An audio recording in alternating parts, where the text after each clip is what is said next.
పరిశుద్ధ గ్రంథంలో నుండి రూతు గ్రంథము 3వ అధ్యాయము 9వ వచనాన్ని చదువుదాం. అతడు నీవెవరవని అడుగగా ఆమె నేను రూతు అను నీ దాసురాలను నీవు నాకు సమీప బంధువుడవు గనుక నీ దాసురాలు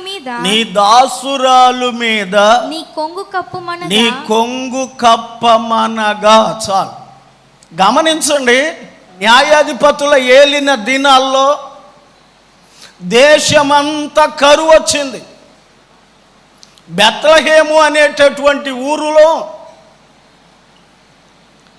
ఒక చక్కటి కుటుంబం ఉంది.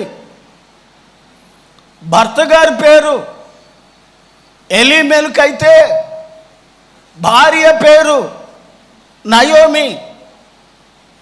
వారికి 2 కొడుకులు. ఒక ఆయన పేరు మహులోను, రెండో ఆయన పేరు కిలియోను. ఈ కుటుంబం అంతా కరువు వచ్చింది కనుక ఈ బాధకు తట్టుకోలేము, కరువు బాధ భరించలేము.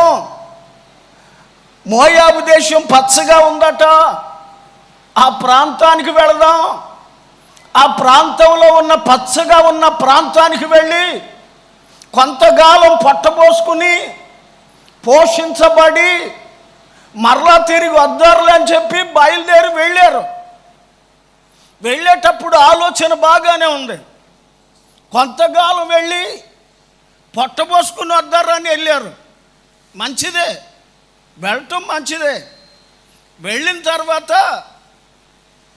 అక్కడ 1 సంవత్సరం ఉన్నారు, 2 సంవత్సరాలు ఉన్నారు, 3వ సంవత్సరం ఉన్నారు. ఆ కొడుకులిద్దరికి మోయాబు స్త్రీలను, అన్య స్త్రీలను తీసుకొచ్చి పెళ్ళిళ్ళు చేశారు. 10 సంవత్సరాలున్నా తిరిగి రాలేదు వెనక్కి. ఈ లోపల దేవుడు ఎలీమెలెకు అనేటటువంటి వ్యక్తిని తీసేశారు. తీసేస్తే కొద్ది దినాల్లో మహులోను కిలియోను కూడా దేవుడు తీసేసుకున్నాడు. ఇక మిగిలిపోయిందల్లా 3 ఆడోళ్ళు భర్తలు లేని వారై మూడు మోడుల్లాగా జీవిస్తూ ఉన్నారు. వారు అలా జీవిస్తూ ఉండగా ఒక కబురు వినపడింది. ఏమిటి ఆ వార్త అని అడిగితే, ఇజ్రాయేలీల దేశంలో బెత్లెహేము అనేటటువంటి గ్రామంలో పంటలు బాగా పండుతున్నాయి, దేవుడు మరలా ఆ దేశాన్ని ఆశీర్వదించాడు అనే వార్త ఒకటి వినబడింది. వినబడినందువలన ఇప్పుడు కోడళ్ళిద్దరిని పిలిచింది. అమ్మా, నేను మా దేశం వెళ్ళిపోతున్నాను, మా దేశం ఆశీర్వదించబడిందట, మరలా ఎవలా పండుతున్నాయి, గోధుమల పంట పండుతుంది, దానిమ్మలు పండుతున్నాయి, ద్రాక్షాలు పండుతున్నాయి, అంజూరాలు పండుతున్నాయి. మా దేశంలో పంట సమృద్ధిగా ఉందట. అంత సమృద్ధిగా మా దేశం ఉంటే కాని ప్రాంతానికి వచ్చి ఇక్కడ ఉండి చాలా నష్టపోయాను, నేను వెళ్ళిపోతున్నాను అని చెప్తే ముందు కోడళ్ళిద్దరు కూడా బయలుదేరారు. కొంత దూరం వచ్చిన తర్వాత మరలా, అమ్మా నా కుమార్తెలారా, మీరు ఒంటరి కత్తెలే ఎలాగుంటారు? భర్త లేకుండా, సంసారాలు లేకుండా ఎలాగుంటారు? నా మాట విని మీకు మరలా పెళ్ళిళ్ళు చేయటానికి నా దగ్గరకు పిల్లలు లేరు కనుక నా మాట విని మీ ఇళ్ళకి తిరిగి వెళ్ళిపోయి మరలా పెళ్ళిళ్ళు చేసుకుని సుఖంగా కాపురాలు చేసి సంతోషంగా కాలాన్ని గడపండి అని చెప్పి చక్కగా కోడళ్ళు ఇద్దరికి చెప్పేసింది. ఈ లోపల పెద్ద కోళ్ళు అంది, అత్తయ్య ఎంత మంచి అత్తయ్యవి నువ్వు, ఎంత మంచి అత్తయ్యవి దొరికావంటే ఇంకా వెళ్ళిపోకుండా ఉంటానా అని ఎగిరి ముద్దెట్టుకుంది. ఎవరిని? మరి అదే చాలా జాగ్రత్తగా చెప్పాలి. తోడుకోవాలని కాదు, అత్తగారిని ముద్దెట్టుకునేసరికి ముద్దెట్టుకుని గుడ్ బై వెళ్ళొస్తానంత. ఆవిడ వెళ్ళిపోయింది. ఆవిడ పేరేంటో తెలిసే? వార్ప. ఇక రెండో ఆవిడ ఉంది. ఈవిడేం మాట్లాడుకుంటూ వస్తుంది. ఏంటమ్మా మీ తోడుకోళ్ళని వెళ్ళిపోమ్మన్నాను కదా, ఆవిడ వెళ్ళిపోయింది, ఇంకా నువ్వు వస్తున్నావేంటి? ఇంకా నా దగ్గర పిల్లలు లేరని చెప్పాను కదా, నువ్వు కూడా తిరిగి వెళ్ళిపోమ్మా, నా మాట వినమ్మా, వెళ్ళిపో అమ్మా అంది. ఆ మాట అనగానే రూత్ అంది, నన్ను వెళ్ళిపోమ్మని నువ్వు అనొద్దు. నువ్వెక్కడ నివాసం చేస్తావో నేను కూడా అక్కడే నివాసం చేస్తాను. నువ్వు ఏ దేవుణ్ణి ఆరాధిస్తావో నేను కూడా ఆ దేవుణ్ణి ఆరాధిస్తాను. మరణము తప్ప నన్ను వేరు చేసేది మరొకటి ఏదియూ లేదు. నీ జనమే నా జనము, నీ దేవుడే నా దేవుడు, నువ్వు నివసించు చోటనే నేను కూడా నివసిస్తాను, నీతో వస్తాను అని చెప్పేసింది. స్తోత్రం చెప్పండి, గట్టిగా దేవుని స్తోత్రం చెప్పండి. ఈ మాట చెప్పగానే కోడలకి మనసు కుదిరింది, రావాలని అనుకుంటుంది.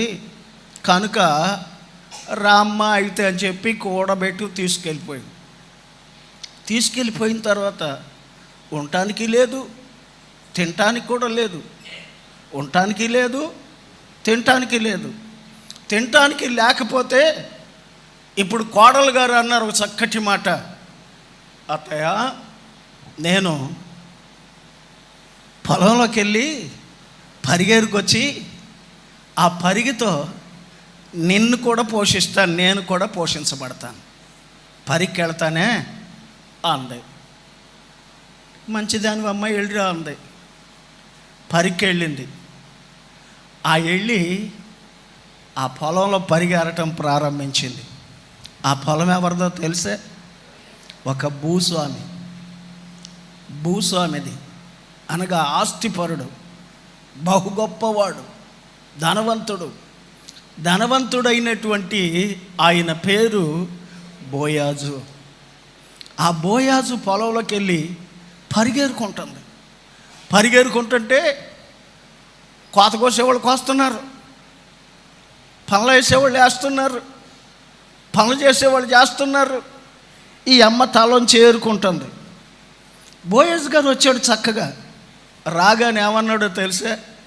ఆ కోసేవారిని చూసి, యెహోవా మీకు తోడయ్యుండునుగాక అన్నాడు. స్తోత్రం చెప్పండి.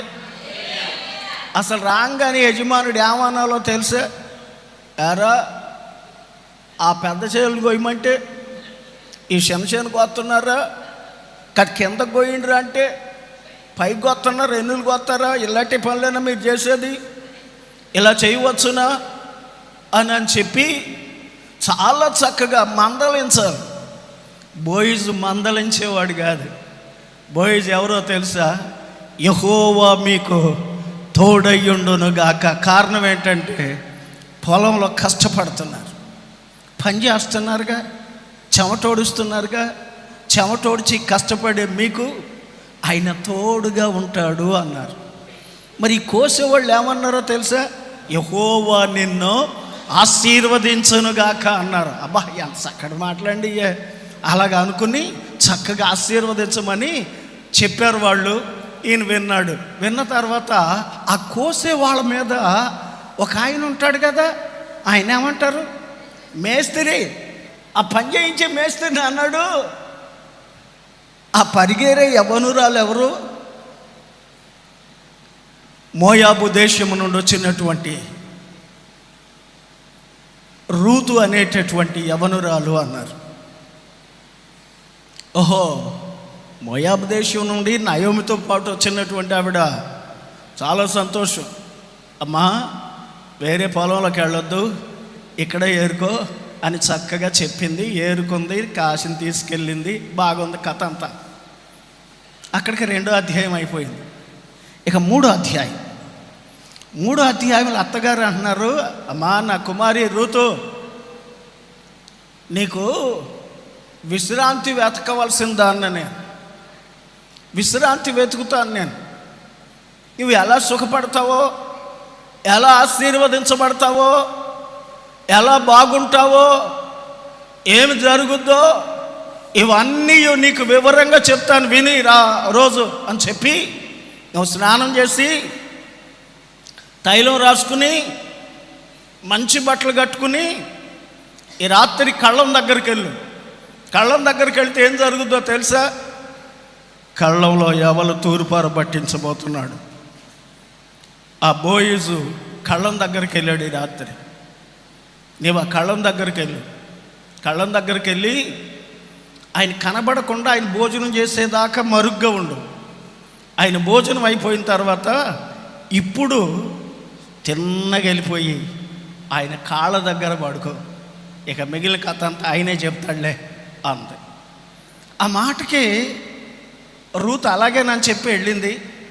తిన్నగా కాళ్ళ దగ్గరికి వెళ్ళి ఆ అర్ధరాత్రి పడుకుంది. నిద్రపోతా ఆయన మధ్యరాత్రి లేచి ఉలిక్కిపడేశాడు. ఉలిక్కిపడి లేచి ఎవరో నువ్వు అన్నాడు. ఆవిడ ఏముందో తెలుసా? నీ దాసురాలనైనా రూతును గనుక నా మీద నీ కొంగు గప్పు అంది. రూతు సంఘానికి గుర్తయితే బోయాజు మనం ఆరాధిస్తున్నటువంటి యేసయ్యకు గుర్తు. దేవునికి స్తోత్రం. సంఘం అడగాల్సినది ఏమిటంటే ఈ రోజున ఇందాక మీ అయ్యగారు చదివించారు కదా, అడుగు వాటికంటేను ఊహించు వాటికంటేను అత్యధికంగా చేస్తారని చదివించారుగా. సంఘం ఈరోజు ఏం అడగాలి? సంఘం చేయాల్సిన పని ఏంటంటే, యేసయ్యా నన్ను కప్పవా స్వామి, నీవు నన్ను కప్పితే నేను నా కుటుంబము ఆశీర్వదించబడతాం. అలా నన్ను కప్పు నాయనా అని చెప్పి ప్రభు పాదాల దగ్గర మనం అడగవలసిన వారమై ఉన్నాం. దేవునికి స్తోత్రం. హల్లెలూయా, హల్లెలూయా. మనం ఆరాధించే దేవుడు కప్పే దేవుడు. దేంతో కప్పుతాడో, ఎలా కప్పుతాడో వివరాలన్నీ చెప్తాను ఈ రాత్రి నేను మీకు. దానికి ముందు భక్తిహీనులు కూడా కప్పేశాడు. భక్తిహీనులు కూడా కప్పేశాడు. ఒక మాట చెప్పనా నేను? నిర్గమాకాండము 15వ అధ్యాయము 6వ వచనం 5వ వచనంలో ఈ మాట రాయబడి ఉన్నాయి. ఐగుప్తీయులను సముద్రము కప్పివేసెను అని చెప్పి రాయబడి. ఐగుప్తీయులను సముద్రము కప్పివేసాను అని చెప్పి రాయబడి. నిర్గమాకాండం 8వ అధ్యాయం 6వ వచనంలో ఏమని రాయబడి ఉందో తెలుసా? మోషే ఫరో గారిని అడిగాడు, అయ్యా మా ప్రజలు పంపించండి అయ్యా, మేము వెళ్తాం నాయనా, ఆరాధిస్తాం మా దేవుడిని, మా దేవుడికి పండుగలు చేసుకుంటాం, మా దేవుడిని ఆరాధిస్తాం, మా దేవుడిని కొలుసుకుంటాం, మాకు సెలవు ఇవ్వండి, అరణ్యములకు 3 దినాలంత ప్రయాణం మేము వెళతామని అడిగితే ఆయన అన్నాడు, అసలు ఆరాధించే దేవుడు ఎవరో నాకు తెలీదు, నేనెందుకు పంపాలి? స్తోత్రం చెప్పండి. ఎందుకు పంపాలని పంపను అన్నాడు. కర్ర కింద పడేసి పాములు చేసేసాడు. పాములు చేసినా ఆ మాంత్రికులు కూడా చేశారు. అయినా ఆయన హృదయం కరగలేదు. తరువాత నీళ్ళను రక్తంగా చేశాడు, అయినా కరగలేదు. తర్వాత ఒక పని జరిగింది. మోషే అహరోన్లు వెళ్ళి అడిగారు, పంపనంటే పంపను అన్నాడు. ఇప్పుడు ఏం జరిగిందో తెలుసా? 8వ అధ్యాయము 6వ వచనంలో ఏమని రాయబడిందో చూసారా? అహరోను గారు ఏటి పాయల మీద కర్ర చూపెట్టగా కప్పలతో ఐగుప్త దేశం అంతా కప్పేశాడు. దేంతో కప్పాడు? కప్పలతో కప్పేశాడంట. నిర్గమాకాండము 10వ అధ్యాయము 14వ వచనంలో ఈ మాట రాయబడింది. ఏమని రాయబడిందో తెలుసా? ఆయన మరలా అడిగాడు, పంపనంటే పంపను అన్నాడు. ఒకవేళ మీరు వెళ్ళాలంటే పురుషులు మాత్రమే వెళ్ళండి, స్త్రీలు వెళ్ళటానికి వీలు కాదు, పిల్లలు వెళ్ళటానికి వీలు కాదు, మీ గొర్రెలు వెళ్ళటానికి వీలు కాదు, మీ మందలేమి వెళ్ళటానికి వీలు కాదు అన్నాడు. మోషే అహరోను చూపెట్టి ప్రార్థన చేసి, ఈ లోపల జరిగిన విచిత్రం ఏంటో తెలిసి, ఆ రాత్రి తూర్పు గాలేసి మిడతలు ఐగుప్త దేశమంతయు భక్తిహీనులను మిడతలతోనూ కప్పలతోనూ సముద్రంతోనూ కప్పేశాడు. దేవునికి స్తోత్రం. మిమ్మల్ని దేంతో కప్పుతాడు? దేవుని పాదాల దగ్గరకు వచ్చారుగా, దేవుని సేవిస్తున్నారుగా, దేవుని సన్నిధిలో ఉన్నారుగా, దేవుని ఆరాధిస్తున్నారుగా. ఇంత ఆరాధిస్తున్న మిమ్మలను దేంతో కప్పుతాడు? నంబర్ 1 దేంతో కప్పుతాడు దేవుని పిల్లల్ని అని అడిగితే, యెషయా గ్రంథము 51వ అధ్యాయము 16వ వచనం చదువుదాం రండి.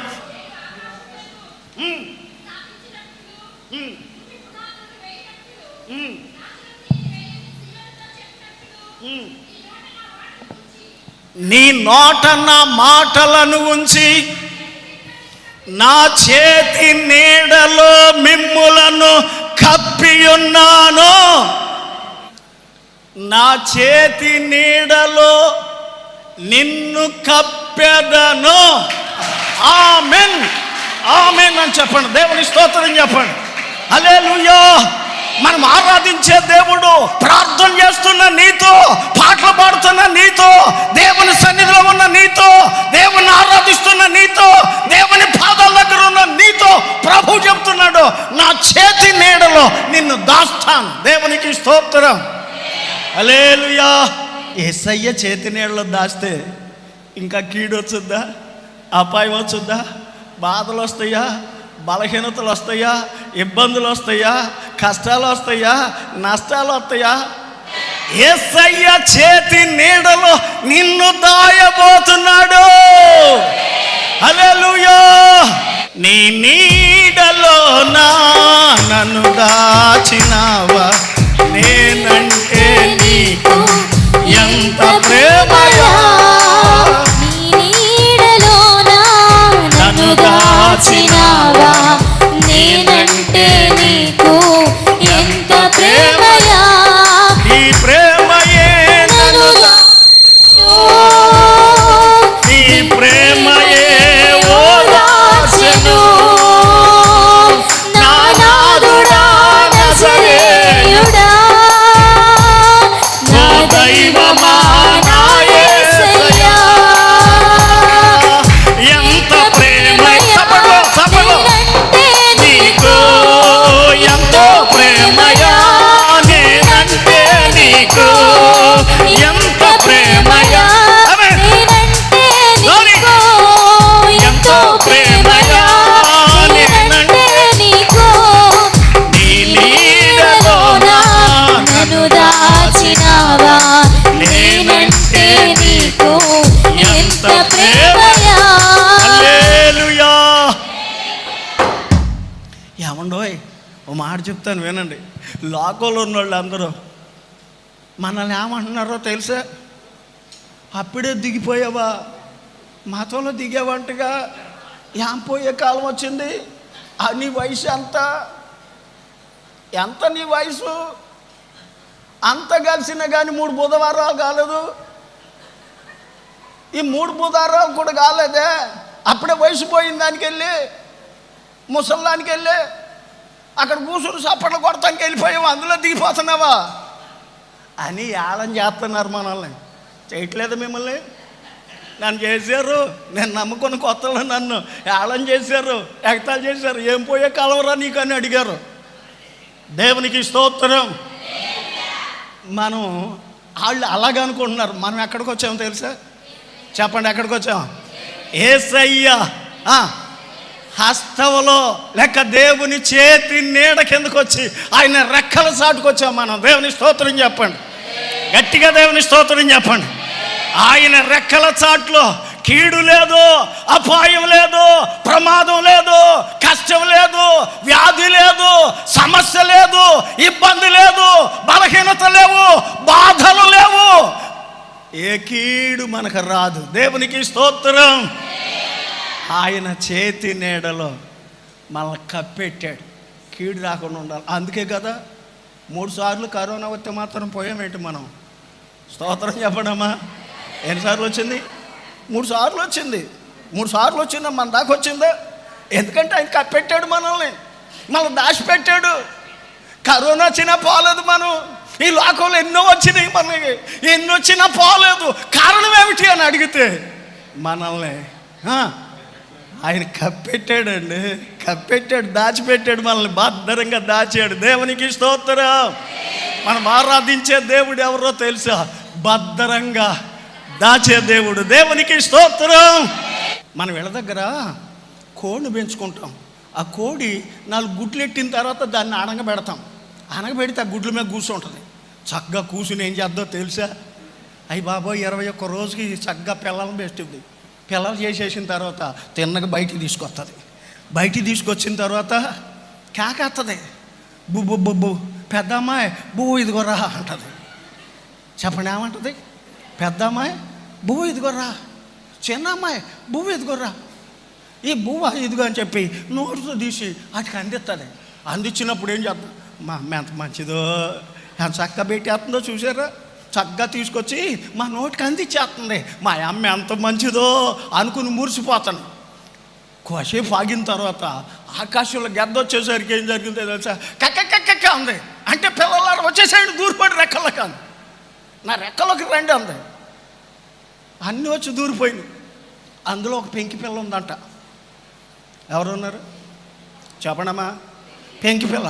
ఆ పెంకి పిల్ల అందంట, మా అమ్మకి ఏం పని లేదు, మాటికి కెక్క అంటుంది, రెక్కలిప్పుకుంటుంది, వచ్చి దూరిపోండి అంటుంది. మాటికి అక్కడ దూరిపోమా?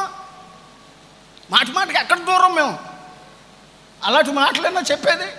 అయినా ఏం జరుగుద్దో నేను వెళ్ళను అందంట. దేవునికి స్తోత్రం.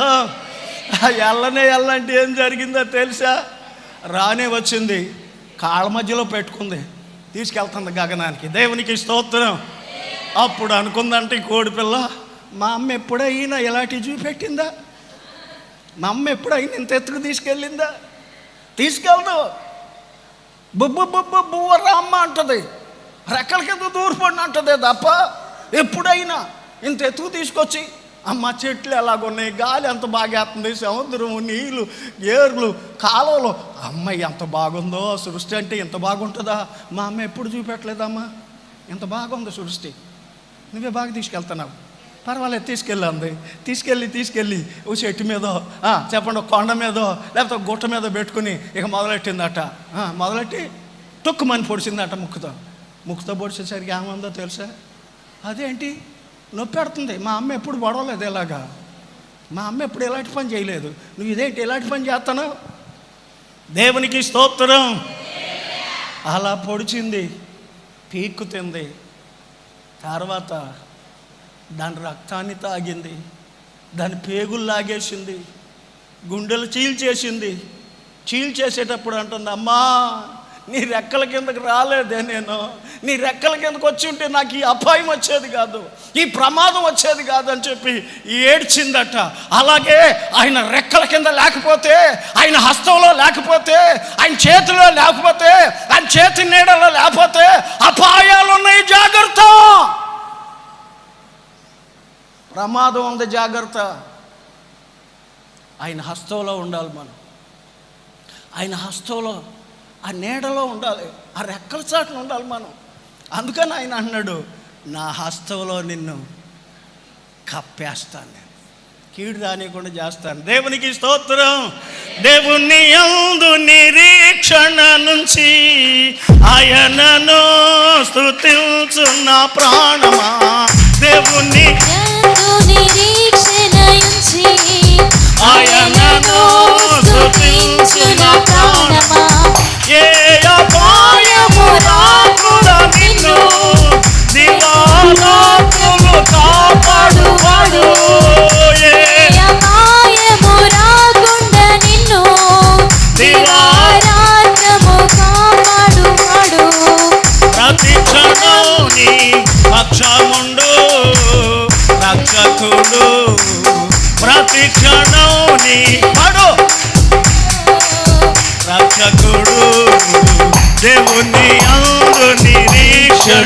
నుంచి ఆయనను స్తుతించు నా ప్రాణమా, దేవుని యందు నిరీక్షణ నుంచి ఆయనను స్తుతించు నా ప్రాణమా. హల్లెలూయా.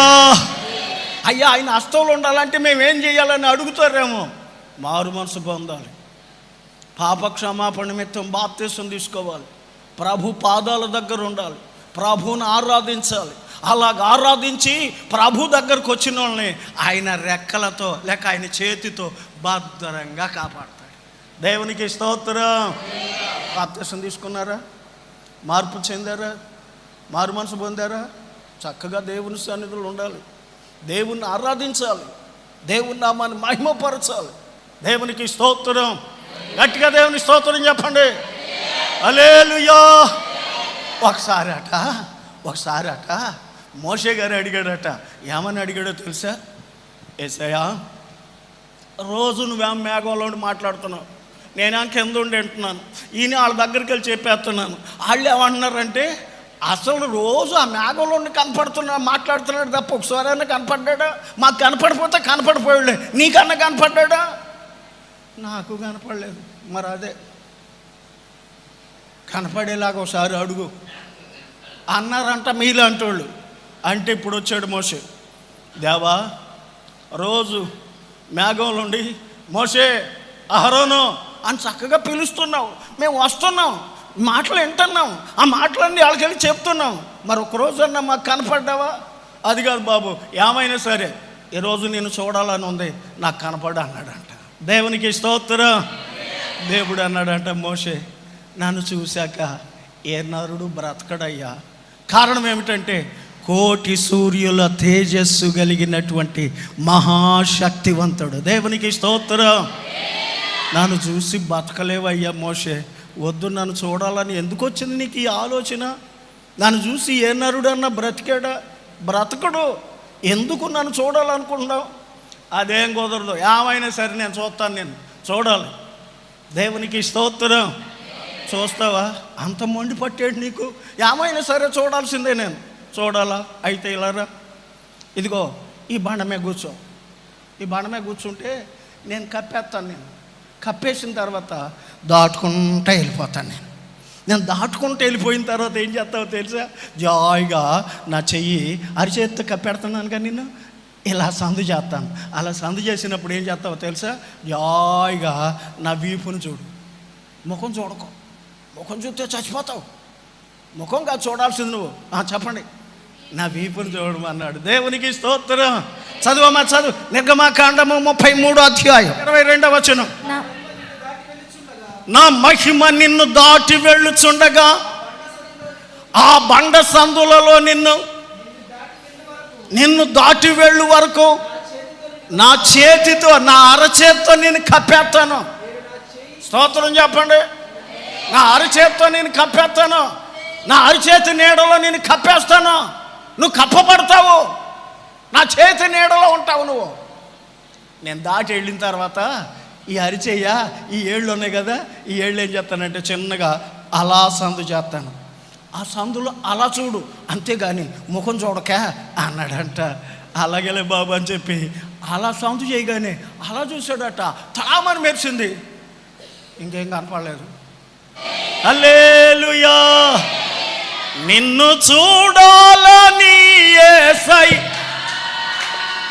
నిన్ను చేరాలని నాకు ఆశయ్యా, నీతో ఉండాలని కోరిక, నీలా ఉండాలనే తలంపు, నిన్ను చూడాలని యేసయ్యా, నిన్ను చేరాలని నాకు ఆశయ్యా, నీలో ఉండాలని కోరిక, నీలా ఉండాలని తలంపు, నా హృదయం యేసయ్యా, ప్రేమ జాలి దయా కనికరం కలిగిన నీ ముఖము చూడాలని, ప్రేమ జాలి చూడాలని దయా కనికరం కలిగిన నీ ముఖము చూడాలని నాలో ఆశ కలుగుతున్నది. నా ఆశంత నీవేనయ్యా, నాలో ఆశ కలుగుతున్నది. నా ఆశలు తీర్చుమయ్యా, నిన్ను చూడాలని యేసయ్యా. ఆ ప్రభు చేత్తో నన్ను కప్పాలని ఆశ ఉన్నోళ్ళు ప్రతి ఒక్కళ్ళు 2 చేతుల పైకి అది గట్టిగా దేవుని స్తోత్రం చెప్పండి. ఆ ప్రభు మీరు చేతులు ఎత్తినందున తన హస్తంతో మిమ్మలను కప్పునుగాక, తన చేతి నీళ్ళలో నేను భద్రంగా కప్పునుగాక, నేను కప్పునుగాక. కీడు రాకుండా, అపాయం రాకుండా, ప్రమాదం రాకుండా, తొట్టిల్ల పడకుండా నేను కప్పునుగాక. దేవుని స్తోత్రం చెప్పండి. హల్లెలూయా. యేసయ్య ఆయన రెక్కలతో కప్పితే ఎంత విచిత్రమో తెలుసా. కీర్తనకారుడు అందుకంటాడు 91వ కీర్తన 4వ వచనంలో ఈ చక్కటి మాట రాయబడి ఉంది. ఆయన తన రెక్కలతో నిన్ను, చెప్పండమ్మా, ఆయన తన రెక్కలతో నిన్ను కప్పును. ఆయన కప్పితే ఏం జరుగుద్ది? ఇంకా కింద చదువుకుంటూ వెళ్తే పగటి వేళ ఎగిరే బాణానికైనా, రాత్రి వేళ కలిగే తెగులుకైనా, మధ్యాహ్నమందు పాడు చేయ రోగానికైనాను, చీకట్లో సంచరించు తెగులుకైనాను నీవు భయపడకుందువు. స్తోత్రం చెప్పండి. మలాకి గ్రంథం 4వ అధ్యాయము 2వ వచనం.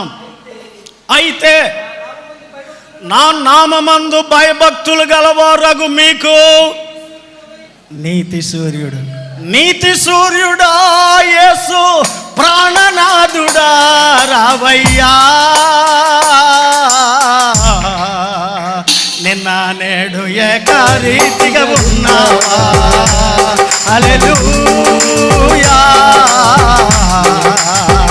ఎన్నడైనా నన్ను మరచిపోయావా. హల్లెలూయా. మనం ఆరాధించే దేవుడు యేసయ్య పేరు నీతి సూర్యుడు. దేవునికి స్తోత్రం. ఆ నీతి సూర్యుడిని ఆయన ఏం చేస్తాడో తెలుసా? ఆయన రెక్కలు, ఆయన హస్తం, ఆయన చేతులంట నీకు ఆరోగ్యాన్ని ఇస్తాయి అంట. దేవునికి స్తోత్రం. మరి ఆయన హస్తంలో భద్రం చేయాలంటే అందరిని చేస్తాడా? కుదరదు. ఎవరైతే మార్పు చెందారో, మారు మనసు పొందారో, పాపక్షమాపణ నిమిత్తం బాప్తిసం తీసుకున్నారో, ప్రభు పాదాల దగ్గర ఉన్నారో, యేసే నా దేవుడు అని ఎవరు నమ్ముకున్నారో అలాంటి వారిని భద్రం చేస్తాడు. సోదరి, ఇంకా నమ్ముకోలేదా? బాప్తిసం తీసుకోలేదా? ఇదే మిక్కిలి అనుకూలమైన సమయం. ఇదే గొప్ప రక్షణ దినం. ఇంత గొప్ప రక్షణ నిర్లక్ష్యం చేస్తే ఎలా తప్పించుకుంటావు? ఎలా తప్పించుకుంటావు? దేవుని సన్నిధిలో మనం అందరం కలిసి ఆయన రెక్కల దగ్గరకు వచ్చేద్దాం. రోజులు బాగుండలేదు, ఎప్పుడు ఏం జరుగుద్దో తెలీదు, పరిస్థితులు బాగుండలేదు. ఇలా చూసిన వాళ్ళు అలాగే వెళ్ళిపోతున్నారు. గమనించండి, అంత 22 సంవత్సరాలు 23 సంవత్సరాల వయసు ఉన్నటువంటి 2 రోజులు జ్వరం వచ్చింది. 2 రోజులు జ్వరానికి వెళ్ళిపోయాడు. దేవునికి స్తోత్రం. రోజులు బాగున్నాయా? ఎక్కడ చూసినా ఇలాంటివే కదా మనం వింటుంది. పేపర్లో అయ్యే చనిపోతున్నారు. అంత్యకాలం దగ్గర పడిపోయింది. ఈ రోజున దేవుని వాక్యం ఏంటన్నా, దేవుని పిల్లరా, ఇంకా ఆలస్యం చేయొద్దు. మార్పు లేనోళ్ళు ఆయన రెక్కల నీడకి వెళ్ళిపోతాను, ఆయన సన్నిధికి వెళ్ళిపోతాను, ఆయనతో ఉంటానని చెప్పి పరుగు పరుగున ఆయన రెక్కల నీడకు వచ్చేయాలి. పరుగు పరుగున ఆయన రెక్కల నీడకు వచ్చేస్తే ఆ రెక్కల నీడ మనకు ఆరోగ్యం ఇచ్చింది. దేవునికి స్తోత్రం. మందిరములోనికి రండి, వందనీయుడేసుని చేరండి. చప్పట్లు గట్టిగా గట్టిగా. మందిరములోనికి రండి, వందనీయుడేసుని చేరండి. కలవరమైన కలతలు ఉన్నా, కలవరమైన కలతలు ఉన్నా తొలగిపోవును. ఆలయాన చేరిన కలుగు సుఖములు ఆ ప్రభుని వేడిన. మందిరములోనికి రండి, వందనీయుడేసుని చేరండి. హల్లెలూయా. గమనించండి, కలవరమైన కలతలైనా ఇట్టే తొలగిపోతాయంట. దేవునికి స్తోత్రం. కలవరం పోద్ది, కలతలు పోతాయి, దేవుడు ఆశీర్వదిస్తాడు. దేవుడు ఆశీర్వదించాలి అంటే దేవుని సన్నిధిలో మార్పు చెంది ఆయన రెక్కల చాటుకొచ్చేద్దాం. దేవునికి స్తోత్రం. ఇక రెండవ మాట, కీర్తనల గ్రంథము 84వ కీర్తన 6వ వచనం. వారు బాకాలోయలో బడి వెళ్ళుచు దానిని జలమయముగా చేసిరి, తొలకరివాన వారిని దీవెనలతో కప్పును.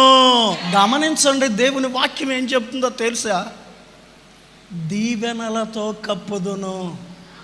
మొదటి మాట దేంతో కప్పుతారు? ఆయన చేతి నీడలో నిన్ను కప్పును. దేవునికి స్తోత్రం. ఇక రెండవ మాట ఏంటో తెలుసా? ఆయన అంటున్నాడు, దీవెనలతో కప్పెదను. దీవించబడాలని ఎంతమందికి ఆశ ఉంది? రెండు చేతులు పైకెత్తండి. రెండు చేతులు పైకెత్తి మాట చెప్పండి, దేవా నన్ను దీవించుము. దేవుడు మిమ్మల్ని అందరినీ దీవించునుగాక. దేవునికి స్తోత్రం. ఎందుకంటే ప్రార్థనకు వచ్చిన ప్రతి ఒక్కరిని మనం ఆరాధించే దేవుడు దీవించాలనే ఆశ. ఇప్పుడు మన పిల్లలు ఉన్నారండి, మన పిల్లలకి మనం ఏమని అనుకుంటాం? నా పిల్లలు పాడైపోతే ఎంత బాగుంటుంది, వాళ్ళు అడుక్కుంటే ఎంత బాగుంటుంది, వాళ్ళు పాడైపోతే ఎంత బాగుంటుంది అని అనుకునే తల్లి ఎవరన్నా ఉంటుందా? ఎవరు అనుకోరు. ఏమనుకుంటారంటే నా పిల్లలు బాగుండాలి, వాళ్ళు ఆరోగ్యంగా ఉండాలి, ఆశీర్వాదకరంగా ఉండాలి, వాళ్ళు దీవించబడాలి, నేనున్న కంటే నా పిల్లలు ఇంకా పై స్థాయిలోకి రావాలి, గొప్పవాళ్ళు అయిపోవాలి, అలా గొప్పవాళ్ళు అవ్వాలని చెప్పి తల్లిదండ్రులు ఆశపడతా కోరుకుంటుంటారు. ఒకవేళ అలా కోరుకోలేదంటే ఆ తల్లి ఆ తండ్రి వాళ్ళు కసాయోళ్ళు. అర్థమైందా మీకు? తల్లిదండ్రి ఏమని కోరుకోవాలంటే నా పిల్లలు బాగా చదువుకోవాలి, నా పిల్లలు పైకి రావాలి, ఒకళ్ళకి ఆశపడకుండా, ఒకళ్ళ చేతి కిందకి వెళ్ళకుండా ఆనందంగా బ్రతకాలి, సంతోషంగా బ్రతకాలని తల్లి తండ్రి కోరుకుంటారు. వాళ్ళే నిజమైనటువంటి తల్లిదండ్రులు. మరి మన పిల్లల్ని ఇంత ఆశతో కోరుకుంటున్నామే, మరి మనం ఆరాధించే దేవుడికి మనం అందరం పిల్లలం కదా, మరి ఆయనకి ఎంత ఆశ ఉంటుంది మన మీద? ఆయన ఏమనుకుంటున్నాడో తెలుసా? నా పిల్లలు దీవించబడాలి అని కోరుకుంటున్నాడు ఆయన. దేవుని స్తోత్రం చెప్పండి. హల్లెలూయా. ఎప్పుడు దీవించబడతాం? ద్వితీయోపదేశ కాండం 28వ అధ్యాయము 2వ వచనం. నీ దేవుడైన యెహోవా మాట నీవు వినిన ఎడల ఈ దీవెనలన్నీయు. ఏమండోయ్, దేవుని వాక్యం ఏం చెప్పిందో తెలుసా? ఆయన మాట వింటే దీవెన అంటండి. ఆయన మాట వినాలి. అందరు మాటలు వింటాం, శీలక ప్రశ్న కూడా మాట వింటాం, జ్యోతిష్కుల మాటలు వింటాం, అందరు మాటలు వింటాం. కానీ యేసయ్య మాట వినం. నా మాట వింటే ఈ దీవెనలన్నీ మీ మీదకు వస్తాయి. నువ్వు పొలంలో దీవించబడతావు, పట్టణంలో దీవించబడతావు, నీ గంప దీవించబడుద్ది, నీ పిండి బిసి తొట్టి నువ్వు దీవించబడుద్ది, నీ మేకల మందలు, నీ గొర్రెల మందలు, నీ దుక్కిటెద్దులు అన్నీ దీవించబడతాయి. అంతే. నిన్ను తలగా చేస్తాను కానీ తల ఎక్కడ ఉంటుందో తోక ఎక్కడ ఉంటుందో చెప్పాలి. తల ఎక్కడ ఉంటుంది? తల ఎక్కడ ఉంటుంది? తల పైన ఉంటుంది. చెప్పండి. తోక కింద ఉంటుంది. మన కింద ఉండేలాగా చేస్తానన్నాడు, పైన ఉండేలాగా చేస్తానన్నాడు. మరి పైన ఉండేలాగా చేసినప్పుడు ఆయన మాట వినాలిగా. వింటే చాలు, పై వాళ్ళగా చేసేస్తాడు, మనల్ని ఆశీర్వదిస్తాడు, కావలసిన దీవెనలు ఇస్తాడు. అందుకని ఆయన అంటాడు, నిన్ను తలగా చేస్తాను కానీ తోకగా, అనేకులకు పైవారిగా ఉంచుతాను కానీ కిందివారిగా ఉంచను, అనేకులకు అప్పిచ్చేవారిగా చేస్తాను కానీ అప్పు చేసేవారిగా. ఎన్ని దీవెనలండి! దేవుని పిల్లలకి ఎన్ని దీవెనలు ఉన్నాయి. ఈ దీవెనలన్నీ పొందుకోవాలంటే ఆయన మాట వినాలి. ఆయన మాట వింటే ఈ దీవెనలన్నీ సమృద్ధిగా మన మీదకి వస్తాయండి. ఈ దీవెనలన్నీ మనం పొందుకుంటామండి, మనం దీవించబడతాం. దేవునికి స్తోత్రం. ఆయన మాట వింటే దీవెనలు వస్తాయి. అంతేకాదు, ఇంకో మాట చెప్పనా మీకు నేను? న్యాయాధిపతుల గ్రంథము 1వ అధ్యాయము 15వ వచనంలో ఈ మాట రాయబడింది. అక్కడ ఏం జరిగిందంటే, కాలేబు అనేటటువంటి ఆయన ఉన్నాడు. ఆ కాలేబు అనేటటువంటి ఆయన అంత వచ్చింది. ఆ ప్రాంతం అంతా ఆయనకి ఇచ్చారు. ఇస్తే ఆ ప్రాంతం ప్రక్కనే ఉంది కిర్యాతేస్పేర్ అనేటటువంటి ప్రాంతం. ఆయన అన్నాడు, నాకు పెద్ద వయసు వచ్చింది, ఆ కిర్యాతేస్పేర్ అనేటటువంటి పట్టణాన్ని ఎవరైతే కొల్లబెడతారో, దాన్ని పట్టుకుంటారో, అలాంటి వ్యక్తికి నా కుమార్తెనిచ్చి పెళ్లి చేస్తాను అన్నాడు. గమనించండి, కాలేబు తమ్ముడైన కనుజు యొక్క కుమారుడైన వత్నియేలు వెళ్ళి ఆ పట్టణాన్ని పట్టుకున్నాడు. పట్టణాన్ని పట్టుకున్న తర్వాత ఇప్పుడు పెళ్లి చేసేసారు. పెళ్లి చేసిన తర్వాత అత్తవారింటికి వెళ్ళబోయే ముందు ఇప్పుడు గాడిద మీద వచ్చి తండ్రి గారి దగ్గరకు వచ్చింది. తండ్రి గారి దగ్గరకు వస్తే తండ్రి అడుగుతున్నాడమ్మా, ఏం కావాలరా నీకు? ఆమె అడుగుతుందో తెలుసా? నాకు దీవెన దయచేయి. స్తోత్రం చెప్పండి. అడుగుట అంటే ప్రార్థించుట. ప్రార్థిస్తే దీవెనలు వస్తాయండి. దేవుడు మాట వింటే దీవెన వచ్చుద్ది. అక్స ఇప్పుడు తండ్రిని అడుగుతుంది, నాకు దీవెన దయచేయి. నిజంగా మనం అడగాలండి. అడిగితే దేవుడు ఇస్తాడు. ఎందుకంటే అడుగుడి మీకు ఇవ్వబడుతుందని చెప్పాడు. అడిగితే ఇచ్చేస్తాడు. మరి అడగాలిగా దేవుని సన్నిధిలో, అయ్యా నాకు దీవెన దయచేయి నాయన, నువ్వు దీవిస్తే నేను దీవించబడతానయ్యా, నువ్వు ఆశీర్వదిస్తే నేను ఆశీర్వదించబడతానయ్యా, నన్ను దీవించవని ఆయన అని చెప్పి ఎవరు దేవుణ్ణి అడుగుతారో అప్పుడు దేవుడు చక్కగా దీవిస్తాడు. దేవునికి స్తోత్రం. ఒక మాట, ఆయన మాట వింటే దీవెన వచ్చుద్ది. రెండవది, ప్రార్థన చేస్తే దీవెన వచ్చుద్ది. మూడవది, దేవుడికి ఇస్తే దీవెన వచ్చుద్ది. మలాకీ గ్రంథం 3:10 దేవుడు అంటున్నాడు, నా మందిరములో ఆహారముండునట్లు 10వ భాగమంతయు మీరు నా మందిరపు నిధిలోనికి తీసుకొని వచ్చి దీన్ని చేసి మీరు నన్ను శోధించినట్లయితే ఆకాశపు వాకిళ్లను విప్పి విస్తారమైన దీవెనలు మీకు కుమ్మరిస్తాను అన్నాడు. దేవునికి స్తోత్రం. విస్తారమైన దీవెనలు, పట్టజాల దీవెనలు. దేవుని సన్నిధిలో దీవించబడాలి మనం అందరం. మా సంఘస్థులు ఏం చేస్తారో తెలుసా? 3 రోజులు ఉపవాసం ఉంటారు. ఆ ఉపవాసానికి ఎంత ఖర్చు అవుద్దో ఆ ఖర్చు తీసుకొచ్చేస్తారు. మనం ఉపవాసం ఉన్నామంటే, ఉపవాసం ఉన్నాం కనుక ఏమొద్దా అనుకుంటే కుదరదు. మన తిండి మానుకున్నాం కనుక, మనం ఉపవాసం ఉన్నాం కనుక మనకు కలిగింది ఆ రోజుకి ఎంత ఖర్చు అవుద్దో ఆ ఖర్చు తీసుకొచ్చి దేవుని పాదాల దగ్గర పెట్టాలి. అలా పెడితే దేవుడు ఆశీర్వదిస్తాడు. దేవునికి స్తోత్రం. ఇంకొక మాట ఏంటో తెలుసా? 10వ వంతు తీసుకొచ్చి దేవుని పాదాల దగ్గర దేవునికి దశంభాగం ఇవ్వటం నేర్చుకోవాలి. ఆశీర్వదించబడాలి. అందుకే కదా, ఇవ్వకే కదా పేదరికం వచ్చేస్తుంది. దరిద్రత ఎందుకు వస్తుంది మనకి? ఎందుకు నోట్లు రాయాల్సి వస్తుంది? ఎందుకు అప్పుల పాలైపోయి ఒకళ్ళకి చేయి చాపాల్సి వస్తుంది? ఈ పరిస్థితి ఎందుకు వస్తుంది అంటే, మనం దేవునికి ఇవ్వనందువలన. దేవునికి ఇస్తే, దేవుని వాక్యం చెప్తుంది, వేదజల్లి అభివృద్ధి పొందిన వారు కలరు, తగిన దానికంటే తక్కువిచ్చి లేమికొచ్చిన. తక్కువిచ్చి లేమికి వస్తున్నాం, దరిద్రత పాలైపోతున్నాం.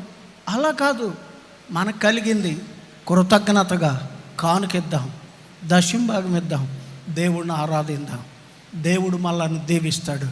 అప్పుడు మనం అందరికంటే తలగా ఉంటాం. మనం దేవునికి స్తోత్రం. తలగా ఉంటామే కానీ తోకగా మనం ఉండం. 3వ మాట, 2వ కొరింథీయులకు రాసిన పత్రిక 12:9 అందుకు నా కృప నీకు చాలును బలహీనతల యందు నా శక్తి పరిపూర్ణమవుచున్నది ఆయన నాతో చెప్పెను. కాగా క్రీస్తు శక్తి నా మీద నిలిచి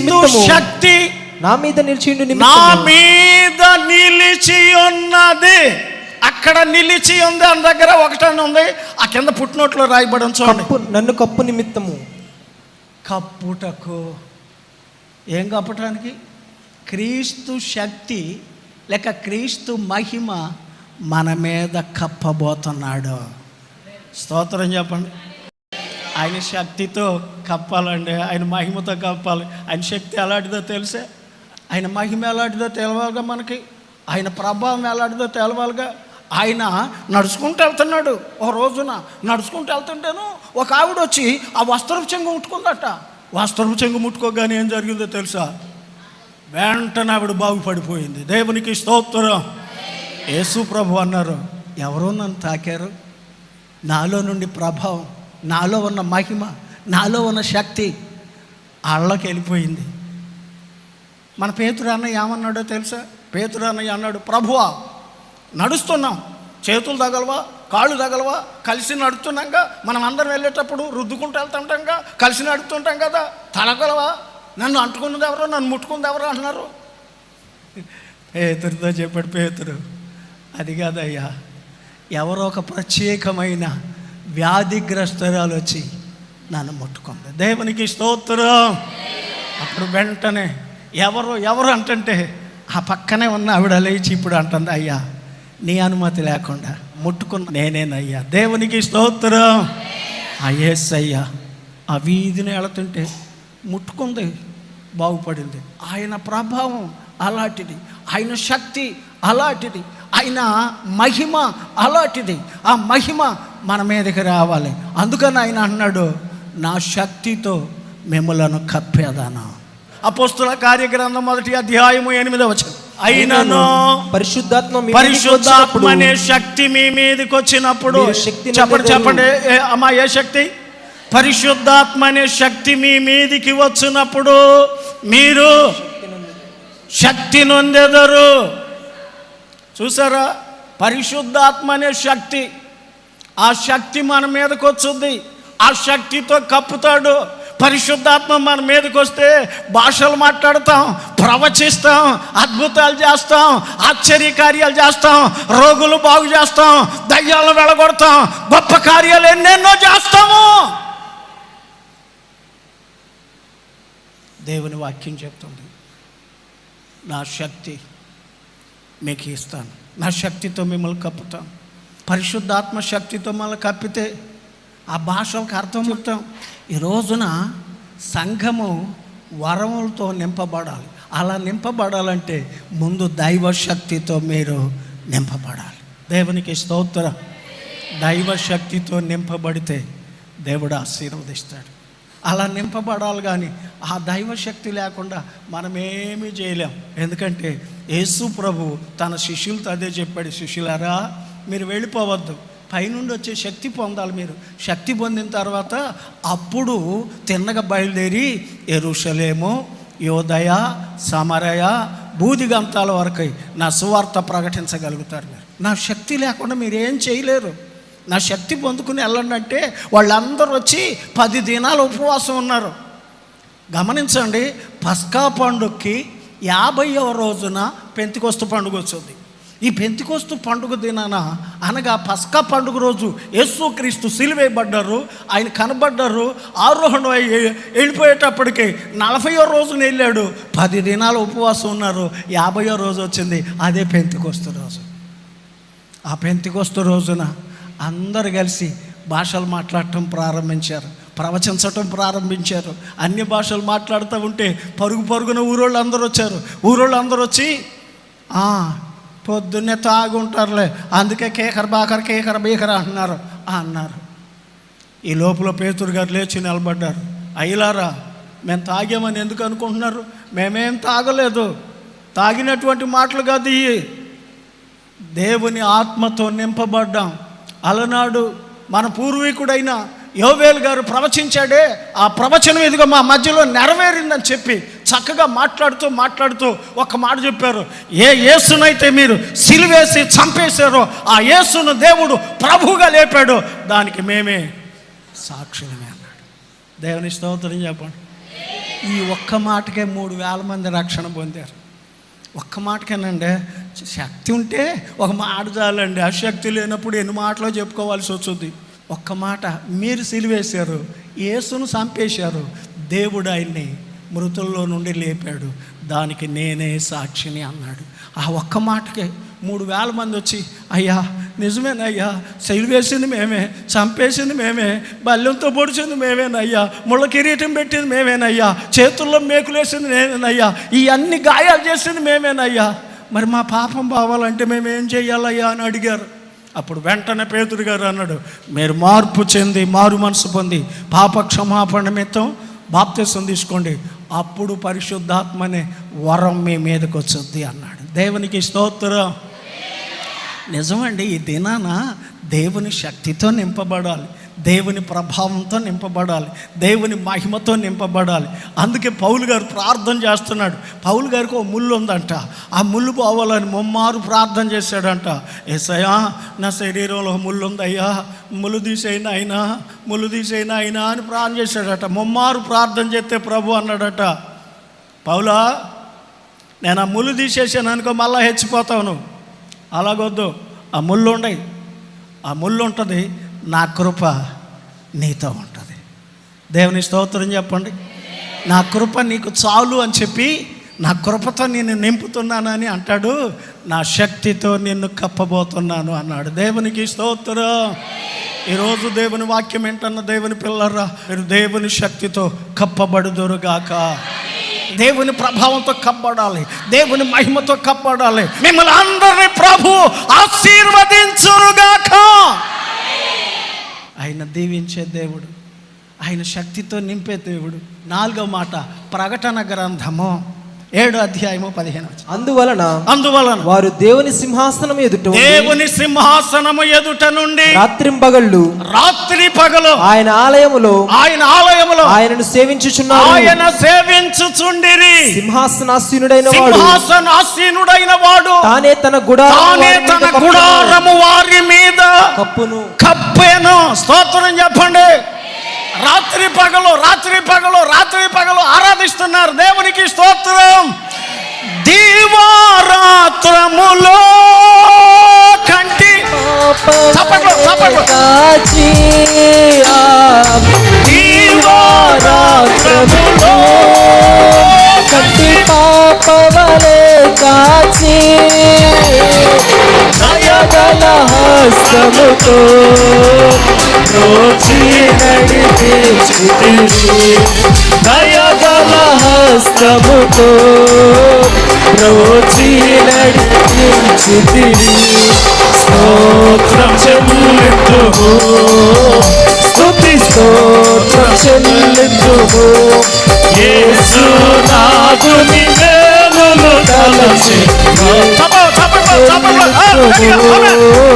స్తుతి స్తోత్రం చెల్లింతుము. పాడెదా హల్లెలూయా, మరణాదా హల్లెలూయా, పాడెదా హల్లెలూయా, మరణాదా హల్లెలూయా, సదా పాడెదా హల్లెలూయా, ప్రభు యేసుకే హల్లెలూయా, సదా పాడెదా హల్లెలూయా, ప్రభు యేసుకే హల్లెలూయా. చెల్లింతుము, స్తుతి స్తోత్రం చెల్లింతుము. యేసు నాథుని మేలులు తలచి స్తోత్రం చెల్లింతుము, స్తుతి స్తోత్రం చెల్లింతుము. దివారాత్రం దేవుని సన్నిధిలో అక్కడ ఏం జరిగిందంటే, తెల్లటి వస్త్రాలు వేసుకుని ఆరాధిస్తున్నారు ప్రభుని. యోహాన్ గారు అడిగాడు, ఆ పెద్దల్లో ఒక ఆయన వచ్చి, చూస్తున్నావా ఎలాగ ఆరాధిస్తున్నారో అని అడిగాడు. అయ్యా చూస్తున్నాను, వీరు ఎక్కడి నుంచి వచ్చారు అని అడిగితే, భూలోకంలో గొర్రె పిల్ల రక్తంలో కడగబడి తమ వస్త్రాలను ఉతుక్కుని తెలుపు చేసుకున్నారు. వాళ్ళు రక్తంలో ఉంచితే తెల్లగొత్తయా ఎర్రగొత్తయా? ఎర్రగొత్తయా సరిగ్గా చెప్పాలి. రక్తంలో ముంచితే ఎర్రగా అయిపోతాయి, రక్తం కదా మరి అది. కానీ ఇక్కడ ఏమని రాయబడిందో చూసారా? గొర్రె పిల్ల రక్తం అంటే అది మామూలు రక్తం కాదు. గొర్రె పిల్ల రక్తం అంటే మన ప్రభు అయిన యేసుకు మరొక పేరు ఉంది, గొర్రె పిల్ల, దేవ గొర్రె పిల్ల అని ఉంది. ఆ గొర్రె పిల్ల రక్తంలో ఉతికేసుకున్నారు. ఉతికేసుకుంటే ఆ గొర్రె పిల్ల రక్తం ఎర్రగా లేదు, తెల్లగా చేసేసింది. ఎందుకో తెలుసా? యెషయా గ్రంథంలో అంటాడు, మీ పాపములు ఎర్రటివైనను రండి, హిమము వలె తెల్లగా కడిగేస్తాను అన్నాడు. ఆయన శుభ్రంగా కడిగేసి తెల్లగా చేసేస్తే ఇక ఆరాధన చేస్తున్నారో, భజన చేస్తున్నారో, దేవుని సేవిస్తున్నారో, చాపలు కొడుతున్నారో, పాటలు పాడుతున్నారో, మంచిగా ప్రభుని ఆరాధిస్తున్నారు. అలా వాళ్ళు ఆరాధిస్తూ ఉంటే యోహాన్ గారు అడుగుతున్నారు, అయ్యా వీళ్ళు ఎవరో ఇలాగ ఆరాధన చేస్తున్నారు? అప్పుడు దేవదూత చెబుతుంది, వీళ్ళు ఎవరు అనుకున్నావు? గొర్రెపిల్ల రక్తంలో తమ పాపాలన్నీ తమ వస్త్రాలు ఉతికి తెలుపు చేసుకుని రేయింబవళ్ళు ప్రభువును సేవించేవాళ్ళు. దేవునికి స్తోత్రం. దివారాత్రం మానక స్తోత్రాలు చెబుతూ ఆరాధిస్తూ ప్రభువును సేవిస్తున్నారు. అలా సేవించుచున్నందున తన గుడారం అంటే తన మహిమను కప్పేశాడు. దేవునికి స్తోత్రం. ఇటు మాట, ఆయన చేతి నీడలో కప్పుతాడు. రెండవ మాట, దీవెనలతో కప్పుతాడు. మూడవ మాట, తన శక్తితో కప్పుతాడు. ఈ 4 మాటలు మీ మనసుల్లో భద్రంగా దాచుకోండి. ఆయన చేతి నీడలో మిమ్మల్ని అందరినీ దాచునుగాక, ఆయన దీవెనలు సమృద్ధిగా దొరుకునుగాక, ఆయన శక్తితో మిమ్మల్ని కప్పునుగాక, పరలోకపు గుడారముతో ఆయన కప్పునుగాక, దేవుడు మిమ్మల్ని అందరిని ఆశీర్వదించునుగాక. దేవుని కృప కాపుదల దేవుడు మీ అందరికీ దయచేయునుగాక.